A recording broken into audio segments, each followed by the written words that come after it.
देखो, first Carnatic war क्या था, cause of Austrian succession in Europe. ठीक है, यहाँ पे क्या था, काउज क्या था, ऑस्ट्रेलियन सक्सेशन हो चुका था यूरोप में, Austrian succession. Anglo French rivalry जो था वो इंडिया तक स्प्रेड हो गया। इंडिया तक क्या हुआ, एंग्लो फ्रेंच राइवलरी जो था वो इंडिया तक स्प्रेड हो गया। एंग्लो फ्रेंच राइवलरी जो था वो इंडिया तक क्या हुआ, स्प्रेड हो गया। ठीक है, क्लैरिटी है। फर्स्ट कैनेटिक वॉर 1746 से 1748 तक हुआ था। ठीक है, तो यहाँ पे वॉर ऑफ ऑस्ट्रेलियन सक्सेशन था एंड एंग्लो फ्रेंच राइवलरी था। मेन क्या था कि फ्रेंच का जो शिप था, ठीक है, फ्रेंच का जो शिप था वो कैप्चर कर लिया गया था। ठीक है, इंग्लिश कैप्टन बर्नेट, ठीक है, बर्नेट ने फ्रेंच का शिप को क्या करा था, कैप्चर कर लिया था। काउज, इमीडिएट काउज यही था कि तुमने शिप कैप्चर कर लिया। एंड एंग्लो फ्रेंच राइवलरी जो था वो पूरे इंडिया में स्प्रेड हो रहा था। ठीक है, अब देखो, एंग्लो फ्रेंच राइवलरी जो था वो स्प्रेड हो रहा था, वॉर ऑफ ऑस्ट्रेलियन सक्सेशन था। ठीक है, तो फर्स्ट कर्नेटिक वॉर लिखो, फर्स्ट कर्नेटिक वॉर इतना लिखो कि अगर आए तो आप फटफट लिख सको, ऐसा ना हो कि सोच रहे हो, सोचना नहीं, इतना टाइम नहीं मिलेगा। ठीक है, काउज लिखो, काउज में क्या था, a war of Austrian succession, war of Austrian succession in Europe. ठीक है, लिख लिया। एंग्लो फ्रेंच राइवलरी जो था वो बढ़ गया। ठीक है, एंग्लो फ्रेंच, ठीक है, एंग्लो फ्रेंच राइवलरी, ठीक है, स्प्रेड कहाँ पे हुआ, इन इंडिया। ठीक है, अब क्या हुआ, main cause, immediate cause, main क्या था, बर्नेट ने क्या करा, सीज्ड व्हाट, फ्रेंच शिप। ठीक है, फ्रेंच के शिप को बर्नेट ने क्या करा, सीज कर लिया। सोचो, बर्नेट ने, और बर्नेट कौन थे, इंग्लिश। ठीक है, तो duplex captured Madras from British, duplex captured what, Madras from British, duplex.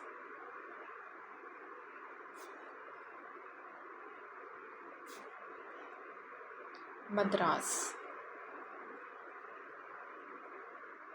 From British, duplex ने क्या करा, मद्रास को ब्रिटिश से कैप्चर कर लिया। ठीक है, डुप्लेक्स फ्रेंच के थे, तो कौन सा बैटल होता है, बैटल ऑफ थॉम, बैटल ऑफ थॉम। यहाँ पे फ्रेंच पैराडाइज डिफीट करते हैं अनवरुद्दीन को,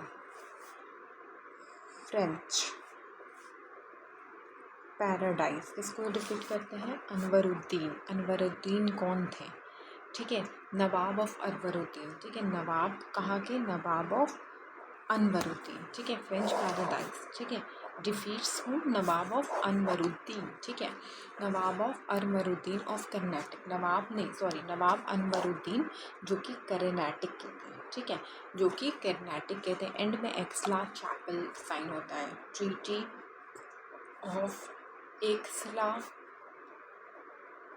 चैपल 1748। मद्रास इसमें return to British.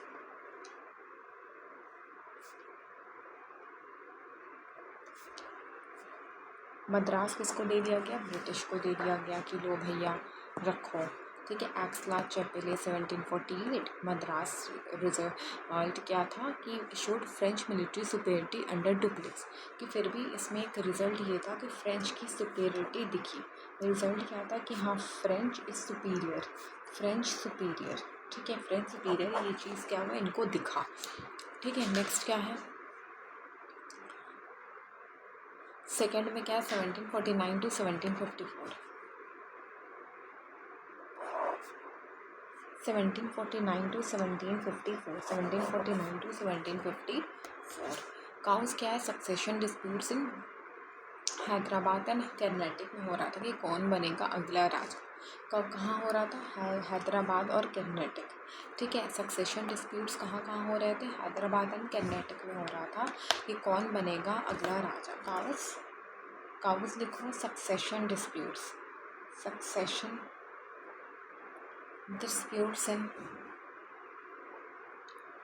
Hyderabad and Karnataka, succession disputes in Hyderabad and Karnataka.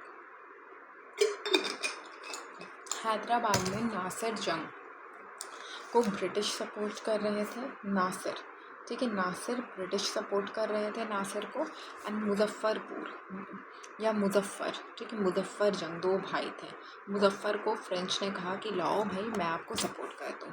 उसी तरीके से कर्नाटक में अनवरुद्दीन का हमने नाम सुना था, जिसको ब्रिटिश सपोर्ट कर रहे थे।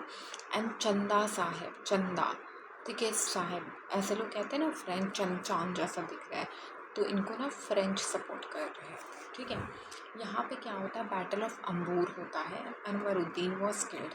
Battle of Ambur, battle of Ambur, ठीक है, बैटल ऑफ अंबूर 1749 में होता है। और इसमें क्या होता है, अनवरुद्दीन जिसको ब्रिटिश सपोर्ट कर रहे थे और ये कर्नाटक के थे, ये किल हो जाते हैं, इनको मार दिया जाता है, ठीक है, ठीक है। और बाद में ना चंदा साहेब को भी मार दिया जाता है, ठीक है। तो French gain control, of course normal सी बात है, ये इंग्लिश के साइड थे अनवरुद्दीन, इंग्लिश वाले, तो फ्रेंच ने क्या करा कि कंट्रोल कर लिया। रॉबर्ट क्लाइव कैप्चर्ड आरकॉट, लेकिन अचानक से क्या होता है, क्लाइव की एंट्री आती है और क्लाइव ने कैप्चर कर लिया, कैप्चर्ड आरकॉट, ठीक है, 1751 में। और ये टर्निंग पॉइंट हो जाता है। यहाँ पे क्या आता है, टर्निंग पॉइंट, कि अनवरुद्दीन इंग्लिश को मार के फ्रेंच खुशियाँ मना रहे थे कि वाह वाह, बैटल ऑफ अंबूर में इंग्लिश सपोर्ट करेगा वो कर्नाटक, चलो मार गिराया, मजा आ गया। अब ये मज़ा सेलिब्रेट कर रहे थे कि रॉबर्ट क्लाइव की एंट्री होती है, वो आरकॉट को कैप्चर कर लेते हैं। आरकॉट को कैप्चर करते हैं 1751, किसी को नहीं अंदाजा था। तो it was a very turning point, जहाँ पे फ्रेंच सेलिब्रेट कर रहे हैं, अचानक से ऐसा होता है ना, टीवी सीरियल में फ़ोन कॉल आता है, वो सेलिब्रेशन रुकता है। चंदा साहेब जो थे उनको मार गिराया जाता है। एंड डुप्लिक्स जो थे बहुत अक्लमंद माने जाते थे, तो उनको भी फ्रेंच से बुलाया जाता है, कहा जाता है डुप्लिक्स भाई साहब, अब जो हुआ सो हुआ, अब हम साइन करेंगे ट्रीटी। अब तो जो उस टाइम डुप्लिक्स के दिल में क्या गुजरा होगा कि ये आदमी, मतलब एक तो मतलब ये इतना कुछ हुआ एंड रॉबर्ट क्लाइव ने ये किया वो किया, लेकिन फिर भी ट्रीटी ऑफ पॉन्डिचेरी होता है, स्टेटस को स्टोर, ब्रिटिश इन्फ्लुएंस ज़्यादा हो जाता है। And mainly treaty of Pondicherry यही था, स्टेटस को, ठीक है, स्टेटस को रीस्टोर करा गया, ठीक है, रीस्टोर करा गया। एंड ब्रिटिश इन्फ्लुएंस को स्ट्रेंथन किया गया, ठीक है, ब्रिटिश इन्फ्लुएंस को क्या किया गया, तो स्ट्रेंथन किया गया। ब्रिटिश इन्फ्लुएंस, ठीक है, ब्रिटिश का जो इन्फ्लुएंस था, ब्रिटिश का जो इन्फ्लुएंस था वो ज़्यादा बढ़ गया कि भाई लोगों ने कहा कि भाई ब्रिटिश है तो भाई सब जीत गए, वाह। एंड फ्रेंच का, क्योंकि चंदा साहेब भी मर गए, तो फ्रेंच का जो प्रेस्टिज था वो क्या हो गया, वो कम हो गया। अब आता क्या है, थर्ड वाला, ठीक है, third Karnataka war, Europe 7 year war, 1756 से 1763, 1756 से 1763, मतलब सोचो 7 साल का वॉर चल रहा है, ठीक है। ये एक्सटेंड हुआ टू इंडिया, ठीक है, यूरोप का 7 ईयर का वॉर जो था, मतलब 7 साल ये चल रहा था, ठीक है। अब क्या हुआ ना, ये वॉर को ना इंडिया से करना नहीं था, ज़बरदस्ती का इंडिया में खींच दिया गया।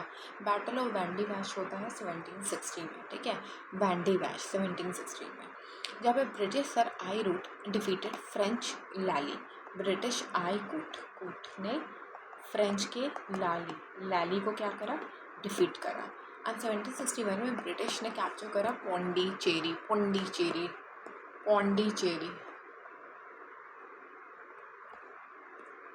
ट्रीटी ऑफ पेरिस 1763 में होता है। एंड यहाँ पे क्या होता है ना, French lost political power, and you know French का जो पॉलिटिकल पावर जो था वो चला जाता है, यहाँ पे फाइनली ब्रिटिश का राज आता है, ठीक है। तो इम्पैक्ट ऑफ कर्नाटक वॉर क्या था, British supremacy, formally establish political and military dominance in India, French decline हुआ, कोई सुप्रीम हुआ होगा तो कोई तो डिक्लाइन किया होगा ना, तो वो लिखो, यू नो, देखो छोटी छोटी चीज़ें हैं, लेकिन आप नहीं करोगे ना, you are going to suffer. Any course on Karnataka war, ऐसे करो, any course that can be added to Anglo Karnataka war, अगर कोई कोर्स मेरे को मिलेगा, I will definitely provide you. India का पावर वीक हो गया, Hyderabad, Mysore, Karnataka drained of the resource, course on Karnataka war, ठीक है। तो इंडिया पावर वीकेंड हो गया, हैदराबाद, मैसूर एंड कर्नाटक ड्रेन, ठीक है। देखो आप बहुत यू नो ऐसे इंसान का हमको चाहिए ना जिसका नाम बड़ा मतलब हल्का फुल्का सा आपका काम बन जाए। सीले, देखो JR सीले ने कहा, सीले, कि in French war, in the Carnatic war, French lost not only a province but future empire, कि ये कर्नाटिक वॉर में सीले ने कहा इन्होंने सिर्फ प्रोविंस ही नहीं हारा है, प्रोविंस नहीं, इसके साथ साथ इन्होंने फ्यूचर एम्पायर जो ये बिल्ड कर सकते थे, ठीक है, एम्पायर जो कि ये बिल्ड कर सकते थे, इन्होंने इन Carnatic war French did not only lose province but the future empire that could be build. India's power weakened. Mysore, Hyderabad, Carnatic drained of resources. Foundation of British Empire. Finally, and now हम देखेंगे